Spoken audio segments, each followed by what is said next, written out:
Scott Dixon right behind Elio Castroneves for the 6th spot. You know, Tagliani, third in the screen here, he's staying right with these guys. Yeah, he is. Again, new team, don't have data. They certainly, with Alan McDonald, he knows a lot as an engineer about Long Beach, but as a team, they don't have the same kind of notebook, and they're doing a great job this year.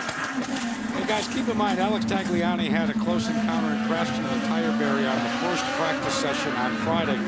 He injured his hand to the point where what he had to do is go and have some sort of an MRI on it. Earlier today, he actually went to the medical office, and like a big athlete would for a big game, as they said, went under the needle, took the shot. Robbie Floyd? Normally, Jack, it's a good thing to have that last pit stall. You can just drive out straight, and that's the case for Will Power. But look at the concrete difference. The concrete's normal, then it goes to a ground section. And all during practice, he kept practicing starts because he's getting no grip. It's great that you can go straight, but if it sounds like you got the clutch in the whole time because you're just burning rubber, you're not going nowhere. You know, when you talk about what a great job Tag's team has done, he only missed the top 6 here by 0.03 of a second. When we talked about the top show, how competitive it's gotten, you know, it's not tenths, it's hundreds. Well, that's how few it was that he just missed being in that fast 6 here. Tag has 2 consecutive top 10 finishes in the IZOD IndyCar Series. Meanwhile, Ryan Hunter-Reay is leading his 2nd race of the season and only the 4th race of his IZOD IndyCar career. Ryan Hunter-Reay leads over Wilson, Power, and Kanaan. And running in 5th position is Ryan Briscoe. Stay with us on Versus. The Eastern Conference quarterfinals presented by Discover continues tonight at 6:30 on Versus. Sidney Crosby and the Penguins look to repeat as Stanley Cup champions, but first they'll need to skate past Daniel Alfredsson and the hungry Senators. Senators-Penguins game 3 tonight, 6:30, the Stanley Cup playoffs on Versus. Make it happen. Dan Wheldon is coming in for a pit stop. We've had several. Here's Lindy. And Dan Wheldon pulls in, finally feeling like his car is there. It's been a rough 24 hours for him. Just overall grip complaints, just like everyone else. He's in and out in 8.4. He said he just couldn't attack, but then he got on those red tires yesterday. It changed everything. This morning's in warm-up, he went on the blacks. It went great. He's really been able to turn it around. And Bob, he says he feels like he's finally there. He's extremely confident. Today was his season high start, starting in 10th. And he is one of several that has made pit stops. Now, you saw in nonstop Dario Franchitti make a stop. Also in Rafael Matos, Simona Di Silvestro, and Takuma Sato. And Sato is running just ahead of our leader. And don't underestimate the pressure the drivers are under when they dive down pit road. That's not a time for them to relax. Justin Wilson, our 2nd place runner, he's in. But you can't relax right now. You are under big pressure. You're not in control of everything. Your heart rate definitely pumps up. First thing we look for is what tires does he go after. He's going for the blacks. So this is the segment in the race where if it does take a while for the heat to get up into these tires, go ahead and do it now because you want to save those red stickier tires for later. Looked like Ryan Hunter-Reay may be set out. Our leader coming in soon. You saw the guys on the front right and left. They went for 1 turn of front wing in there, so they just put a little bit more front wing in his car. Very long pit road before you can stop and hit that 50-mile-an-hour button and take off. Ryan Hunter-Reay's crew is set out. We'll know in just a minute here if he will pit this lap. He is coming to the end of the backstretch.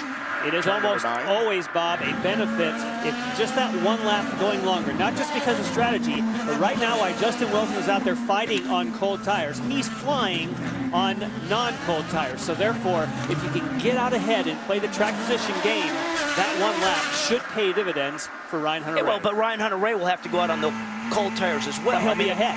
He'll be ahead, no question about it. Who cares if you're squirrely if you got the guy behind you? You bet, park him. Down to Robbie Floyd as Ryan Hunter-Reay comes in. And again, going to take off those red Firestones, throwing a set of new blacks. So they're actually scuff blacks. Don't go out there with the shiny ones. You need grip. Go ahead and start off with a little advantage. A full load of fuel, and out goes Ryan Hunter-Reay trying to get back out in front. They're cheering down here, guys. They like that stuff. Good stop for Ryan Hunter-Reay. He keeps it under 50 as he goes back back out onto the racetrack here in just a moment. There you heard him just push the button, it takes off, and we want to see where he sizes up here with Justin Wilson. Conway going by. Oh, Sato is spun. Not going to bring out a yellow. Nope. Everybody's good to go there. Now, after pit stops, Will Power finds himself back in the lead even after that miscue, but of course he hasn't stopped yet. There's Power.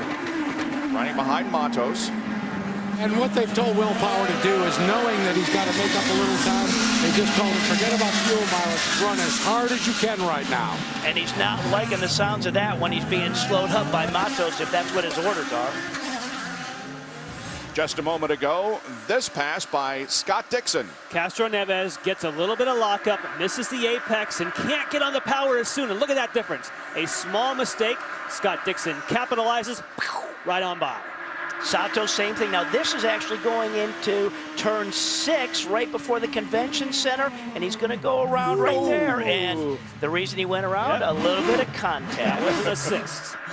Tony Kanaan is on pit lane. His pit stop is completed, and away he goes. Scott Dixon is also in, and Kanaan will get out in front of him.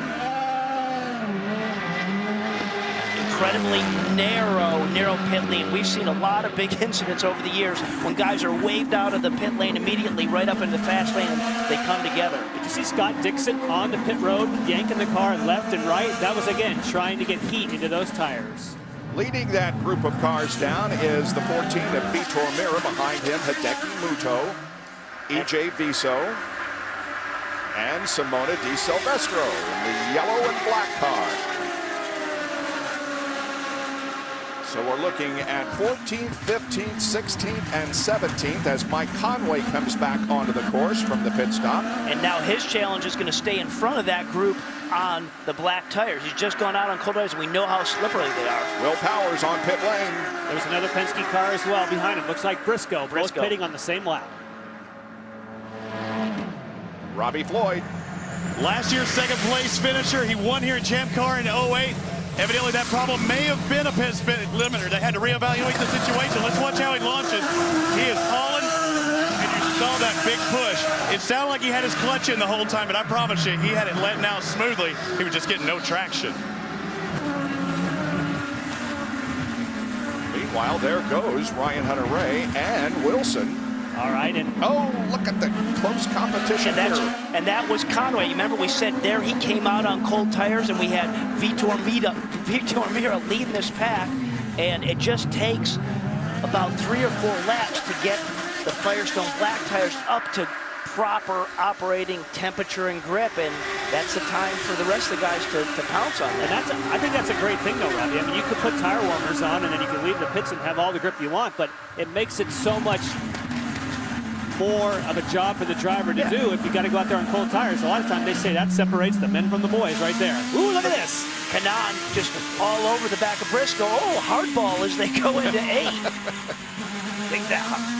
And that turn 8 that we're looking back going through, that's where all this different surface changes in concrete. I mean, if you miss your braking point at all there, you get a little bit of lockup, and that's what we saw Elio give it up to Dixon back in that same corner. There comes Elio inside Tagliani at the same time. That was another change of position. Be Marias. The National Guard car there with Wheldon all over the back of Marco as you go into that hairpin. But this is what counts, is the slipstream down that front straightaway.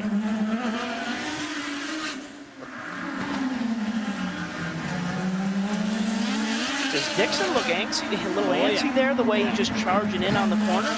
But don't you just love street racing? I mean, there's something going on everywhere. In the pits, on the track. And it's very physical from the standpoint of just how bumpy it is. Oh, yeah. And we heard it, you know, an interesting comment at the top of the show. We heard, oh, look at him, look. He's looking to the inside, couldn't do it. But we heard Power say, you know, when you're pushing around here, it almost feels like you could potentially crash almost every lap, just with the changing conditions and how bumpy it is. I was surprised to hear that from him. Tony Kanaan 4th. There is the 5th place Briscoe. And you mentioned Kanaan. This is the old pass, repass. Briscoe gets a little bit of a wiggle. On the outside comes Kanaan. Thinking, I got you. No, I don't. But I can do the over-under. Whoop, I can duck to the inside.